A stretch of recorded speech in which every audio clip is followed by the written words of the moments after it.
There's a new moon over my shoulder and an old love.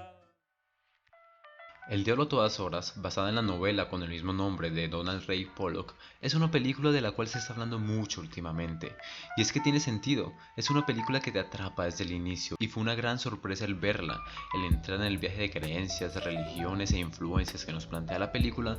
Me gustó y anoté algunos puntos y temas interesantes que trata el filme para compartirlos con ustedes. Por eso, en este video analizaremos El diablo a todas horas. There's a new moon over my shoulder and an old love.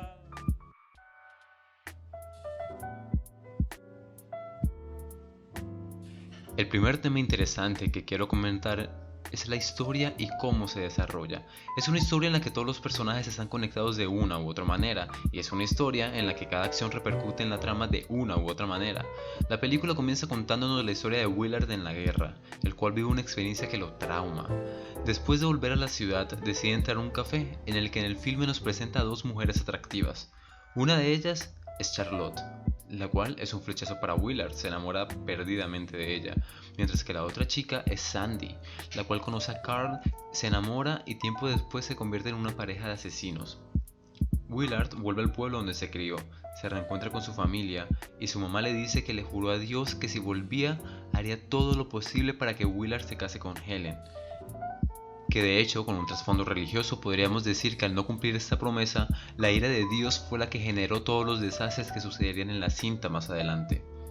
Willard no se casa con Helen, se casa con Charlotte, la chica que conoció en el café, mientras que Helen se casa con Roy, un pastor que conocieron en una misa, en una reunión de iglesia. Las tres parejas que nos plantea el filme desencadenarán todas las catástrofes que se vivirán en el filme en un futuro.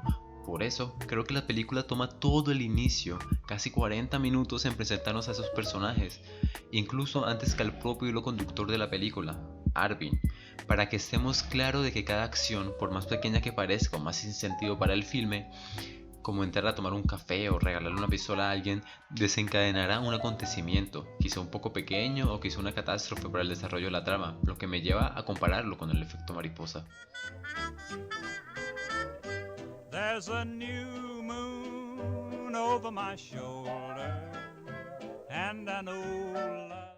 En mis antiguos videos siempre hablo de que hay que saber usar el lenguaje audiovisual para contar cosas al espectador mediante planos, secuencias, sonido e incluso objetos que aparecen en pantalla, lo cual es algo que hace el diablo a todas horas en varias ocasiones, mediante objetos en pantalla, acciones de personajes o sucesos durante el transcurso del filme. ¿A qué me refiero con esto? A que la película nos presenta objetos o situaciones que a simple vista parece que no aportarán o repercutirán en la historia, pero al contrario, sí tendrán algún uso en la trama en el futuro. Eso sirve para presentarlas a los espectadores y que después, cuando sucedan, ya estemos identificados con estas situaciones porque ya las vimos antes. Por ejemplo, al principio de la película nos muestran cómo Willard se trauma al ver un soldado crucificado en el infierno de la guerra. Le generó un trauma tan grande que no es capaz de siquiera ir a una iglesia.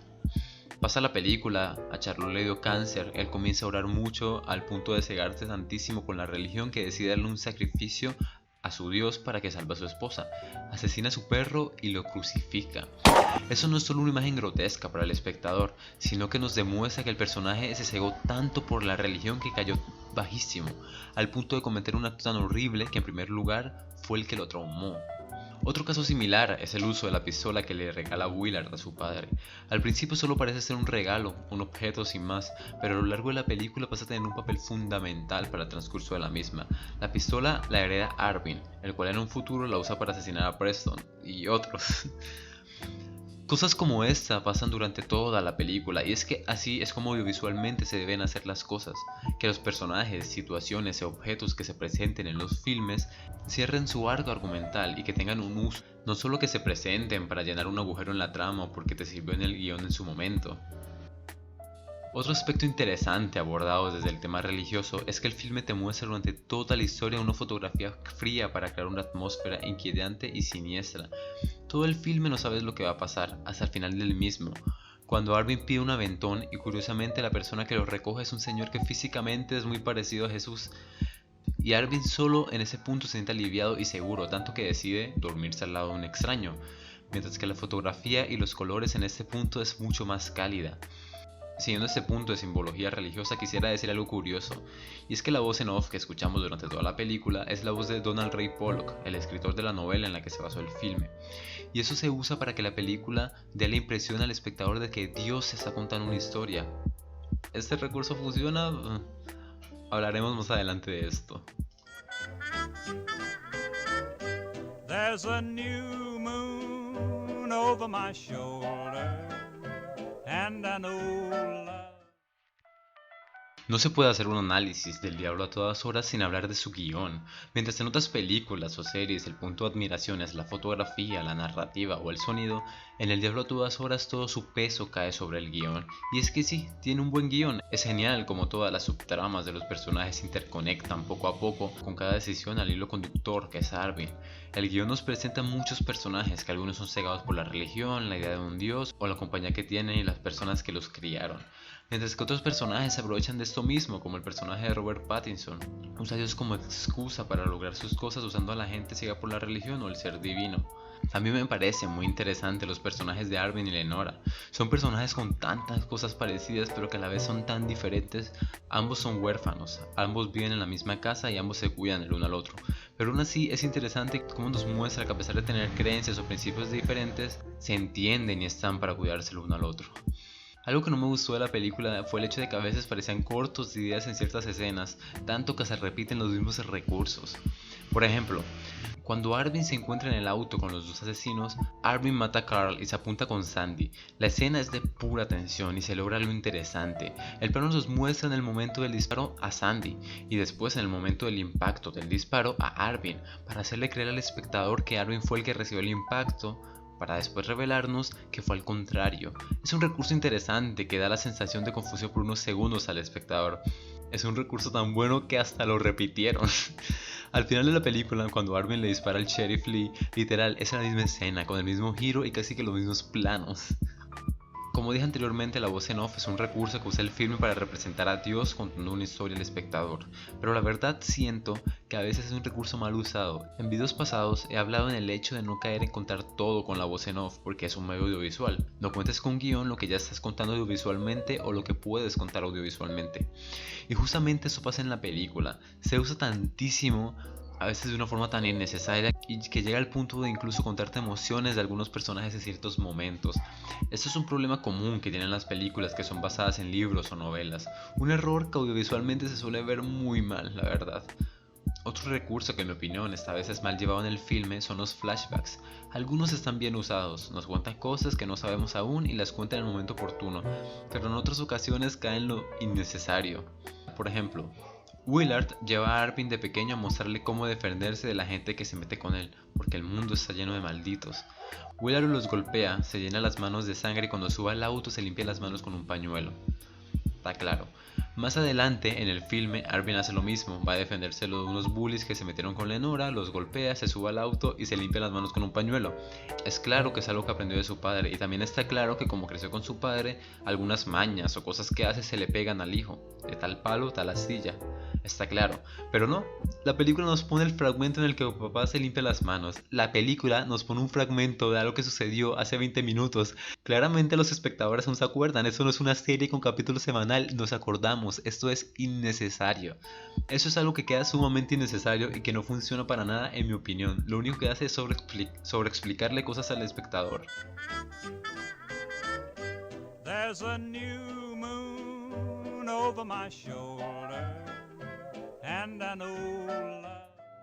Este 2020 ha sido malo para la industria del cine. Por la pandemia que vivimos, muy pocas películas han visto la luz estos años. Y en mi opinión, El Diablo a todas horas es una de las mejores hasta ese momento. Con una sensación inquietante, una historia que te atrapa y un gran reparto. Es una de las propuestas cinematográficas más interesantes este año. Recomiendo totalmente echarle un ojo. Por cierto, otra cosa de la que quiero hablar es que esta película es una prueba más de que Robert Pattinson es un gran actor. Yo siento que ya hay que dejar de encasillarlo con Crepúsculo. Ha demostrado ya en varios filmes su gran capacidad actoral y la verdad espero mucho de él en el futuro. Es un actor al cual hay que echarle el ojo. Ha salido y seguramente seguirá saliendo en grandes e interesantes proyectos. Así que echarle un ojo a Robert Pattinson y ojalá su Batman sea bueno. Antes de acabar, la verdad, quisiera tomarme un tiempo para ponerme un poco sentimental. Quiero agradecer a toda la gente que está apoyando mis videos a full. En serio, es algo que agradezco muchísimo, muchísimo. El último video de Euphoria consiguió como 100 visitas en un día y actualmente tiene más de 200. Muchas gracias por el apoyo, en serio. Recarga mucho la energía para seguir haciendo videos. Y eso, que a pesar de que comencé haciéndolos para comenzar mi, pues, comencé haciéndolos para mejorar mi habilidad crítica y pues nivel de edición y esas cosas, y porque el cine es algo que me apasiona muchísimo. Me alegra mucho llegar a tantas personas y que les guste lo que hago. Me pone muy feliz.